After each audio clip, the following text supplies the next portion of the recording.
نحمده ونصلي ونسلم على رسوله الكريم أما بعد فأعوذ بالله من الشيطان الرجيم بسم الله الرحمن الرحيم لقد كفر الذين قالوا إن الله هو المسيح ابن مريم قل فمن يملك من الله شيئا إن أراد أن يهلك المسيح ابن مريم وأمه ومن في الأرض جميعا وَلِلَّهِ مُلْكُ السَّمَاوَاتِ وَالْأَرْضِ وَمَا بَيْنَهُمَا يَخْلُقُ مَا يَشَاءُ وَاللَّهُ عَلَى كُلِّ شَيْءٍ قَدِيرٌ وَقَالَتِ الْيَهُودُ وَالنَّصَارَى نَحْنُ أَبْنَاءُ اللَّهِ وَأَحِبَّاؤُهُ قُلْ فَلِمَ يُعَذِّبُكُم بِذُنُوبِكُمْ بَلْ أَنْتُمْ بَشَرٌ مِّمَّنْ خَلَقَ يَغْفِرُ لِمَن يَشَاءُ وَيُعَذِّبُ مَن يَشَاءُ وَلِلَّهِ مُلْكُ السَّمَاوَاتِ وَالْأَرْضِ وَمَا بَيْنَهُمَا وَإِلَيْهِ الْمَصِيرُ صدق اللہ العظیم۔ سورۃ المائدہ آیت نمبر 17-18۔ جس آیت کے اندر رب العالمین نے ایک عقیدہ بیان فرمایا ہے، وہ عقیدہ نصارہ کا بیان کر کے ان کی تردید کی ہے۔ فرمایا لقد کفر الذین قالوا ان اللہ هو المسیح ابن مریم۔ نصارہ کے مختلف عقائد ہیں، قرآن حکیم ان کے عقائد کو واضح بیان کر رہا ہے۔ نصارہ میں سے ایک فرقہ وہ ہے جس نے یہ دعویٰ کیا ہے کہ اللہ رب العالمین بعین ہی مسیح بن مریم ہیں۔ ان کا یہ دعویٰ یوں ہے کہ جب اللہ کسی سے محبت کرتا ہے تو پھر اپنی محبت کی وجہ سے اس کے اندر حلول کر جاتا ہے، پھر بعین ہی وہی اللہ زمین پر اتر آتا ہے۔ تو مسیح علیہ السلام نے ایسے کچھ کام سر انجام دیے کہ جس کی وجہ سے اللہ کے محبوب بن گئے۔ اللہ تعالیٰ نے ان سے محبت کی اور اس محبت کے نتیجے میں اللہ ان کے اندر حلول کر گئے، اور اس حلول کے بعد اللہ رب العالمین خود مسیح علیہ السلام کی شکل میں زمین پر آ گئے۔ تو یہ نصارہ کا دعویٰ ہے۔ اللہ رب العالمین نے فرمایا کہ تحقیق کافر ہو گئے جنہوں نے یہ بات کہی کہ ان اللہ هو المسیح ابن مریم، بے شک اللہ وہ مسیح بن مریم ہے۔ انہوں نے بہت بڑا کفر کیا کہ اللہ جو ساری کائنات کا خالق ہے، اللہ جو ساری کائنات کا مالک ہے، وہ مسیح بن مریم کو اندر ان کو حلول کر دیا، اور اللہ تعالیٰ کے بارے میں یہ دعویٰ کر دیا کہ یہی اللہ ہے مسیح بن مریم۔ تو فرمایا انہوں نے بہت غلط دعویٰ کیا۔ تو آپ فرما دیجئے قل فمن یملک من اللہ شیئا ان اراد ان یہلک المسیح ابن مریم۔ آپ فرما دیجئے، پوچھئے ان سے کون مالک ہوگا اللہ کے سامنے کسی چیز کا اگر اللہ ارادہ کر لے مسیح بن مریم اور اس کی ماں کو ہلاک کرنے کا۔ اگر اللہ رب العالمین ان کو وفات دینے کا ارادہ کرے، ومن فی الارض جمیعا، اور جو لوگ زمین میں ہیں سب کو اللہ وفات دینے کا ارادہ کرے، تو کون ان کو بچائے گا اللہ سے؟ ظاہری بات ہے کوئی بچانے والا نہیں۔ اللہ تعالیٰ کی سلطنت ہے، بلکہ جس وقت قرآن حکیم کے یہ آیات نازل ہوئی ہیں اس وقت تو مریم سلام اللہ علیہا دنیا میں تھی نہیں، وہ تو وفات پا چکی تھی، اور عیسیٰ علیہ السلام بھی وفات پائیں گے۔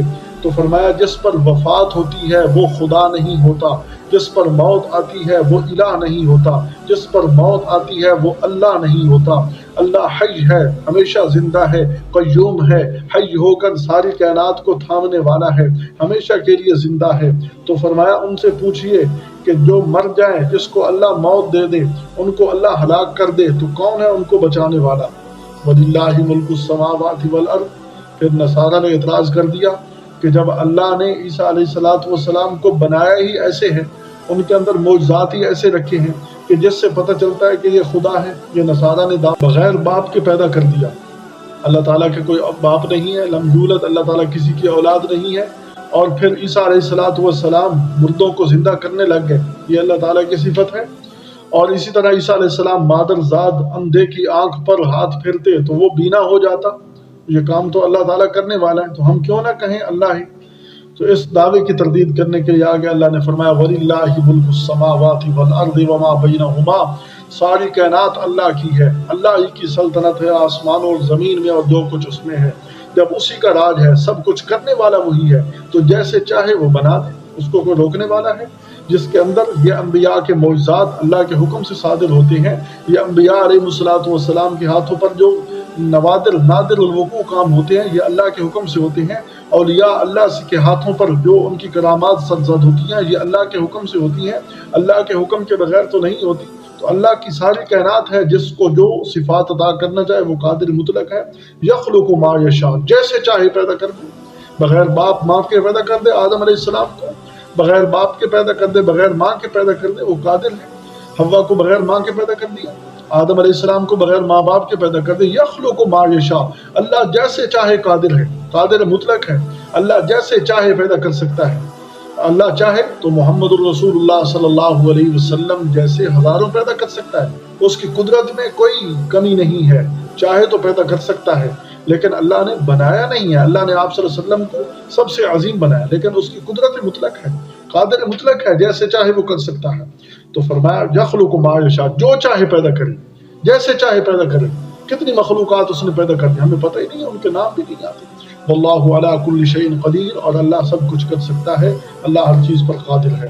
تو جب یہود نے یہ بات سنی تو انہوں نے کہا، یہود نے دعویٰ کر دیا، وقالت الیہود والنصارى نحن ابناء اللہ واحباؤہ، یہود اور نصارہ کہنے لگے ہم اللہ کے بیٹے اور اللہ کے محبوب۔ انہوں نے خدائی دعویٰ کر دیا، انہوں نے کہا بعین ہی اللہ وسیع ہے، اور یہود نے کہا کہ ہم اللہ کے بیٹے ہیں، ہماری اللہ سے رشتہ داری ہے۔ تو اللہ تعالیٰ نے جواب دیا فَلِمَ يُعَذِّبُكُمْ، آپ فرما دیجئے پھر کیوں تمہیں عذاب دے رہا ہے، بِذُنُوبِكُمْ، تمہارے گناہوں پر۔ اگر اولاد ہے تو اولاد کو والدین عذاب تو نہیں دیتے، وہ تو تنبیہ کے لیے، ان کی تعدیل کے لیے ان کو سزا دی جاتی ہے، عذاب تو نہیں دی جاتا۔ اور جو محبوب ہوتے ہیں ان کو دشمنوں کے حوالے تو نہیں کیا جاتا۔ تم تو ہمیشہ سے ذلیل ہوتے آ رہے ہو، تم پر اللہ نے ذلت اور غضب مسلط کر دیا ہے، بخت نسل کے ہاتھوں تمہاری مار ہوئی، اور آج بھی تم مار کھا رہے ہو۔ تو کوئی اپنے محبوبوں کو غیروں کے حوالے کرتا ہے، تو تم نہ اللہ کے محبوب ہو نہ اللہ کے بیٹے ہو۔ بیان عقیدہ بیان کر دیا کہ کسی کی رشتہ داری کام آنے والی نہیں ہے، بلکہ بل انتم بشر ممن خلق، تم انسان ہو اس کی مخلوق میں سے، یغفر لمن یشاء ویعذب من یشاء، جس کو چاہے گا معاف کرے گا، جس کو چاہے گا عذاب دے گا، اس کی مشیت پر ہے۔ تو مغفرت کے اسباب ایمان، تقوی اور اعمال ہیں، اور اللہ تعالیٰ کے عذاب کے اسباب کفر، نفاق، اور یہ ایمان کے علاوہ جتنی چیزیں ہیں یہ سب اس میں داخل ہیں۔ تو فرمایا اگر اللہ کی مغفرت چاہتے ہو تو ایمان قبول کرو، تقوی اختیار کرو، اعمال صالح اختیار کرو۔ وَلِلَّهِ مُلْكُ السَّمَاوَاتِ وَالْأَرْضِ، اللہ ہی کی سلطنت آسمان اور زمین میں ہے، وَمَا بَيْنَهُمَا، اور جو کچھ ان کے درمیان میں ہے۔ اللہ تعالیٰ سارا کچھ ہے، اس کو نہ اولاد کی ضرورت ہے نہ اس کو کسی محبوب کی ضرورت ہے، وہ ہر عیب سے پاک ہے۔ وَإِلَيْهِ الْمَصِيرُ، اور اسی کی طرف لوٹ کر جانا ہے، وہ تمہیں تمہارے عقائد کے بارے میں تمہیں آگاہ کر دے گا۔ اللہ ہمیں قرآن و سنت کے مطابق صحیح عقائد رکھنے کی توفیق عطا فرمائے۔ وما توفیقنا الا باللہ۔